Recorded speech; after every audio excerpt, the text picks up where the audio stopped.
पुण्यातील खेडमध्ये सैराट चित्रपटासारखी धक्कादायक घटना समोर आली आहे।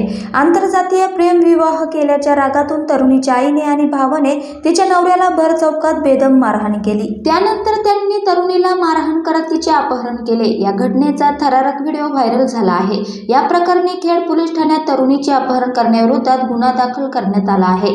पोलीस या प्रकरणाचा तपास करत आहे। मिळालेल्या माहितीनुसार पुण्यातल्या खेडमध्ये तरुणाला जब्बर मारहाण करत त्याच्या 28 वर्षीय बायकोचे अपहरण करण्यात आले। पुण्याच्या खेड तालुक्यातील खरपुडीतील ही धक्कादायक घटना आहे। सैराट चित्रपटात दाखवल्याप्रमाणे आंतरजातीय प्रेमविवाह केल्यामुळे हा मारहाण आणि अपहरण झाल्याचा धक्कादायक प्रकार घडला आहे।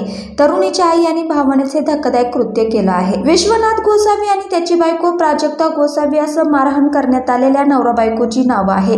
काही दिवसांपूर्वी प्राजक्ताने कुटुंबियांच्या विरोधात जाऊन विश्वनाथ गोसावी सोबत पळून जाऊन लग्न केलं होतं। त्यामुळे प्राजक्ताचे कुटुंबीय प्रचंड चिडले होते। मुलीने पळून जाऊन आंतरजातीय विवाह केल्यामुळे समाजात आपली बदनामी झाल्याचा राग त्यांच्या मनात होता। यातूनच त्यांनी प्राजक्ता आणि विश्वनाथ यांना आधी मारहाण केली, त्यानंतर त्यांनी प्राजक्ताचे अपहरण केले। या प्रकरणी खेड पोलीस ठाण्यामध्ये मुलीचा भाऊ आणि आईसह 15 जणांविरोधात अपहरण आणि जब्बर मारहाण केल्याप्रकरणी गुन्हा दाखल करण्यात आला आहे। पोलीस सध्या या प्रकरणाचा तपास करत आहे।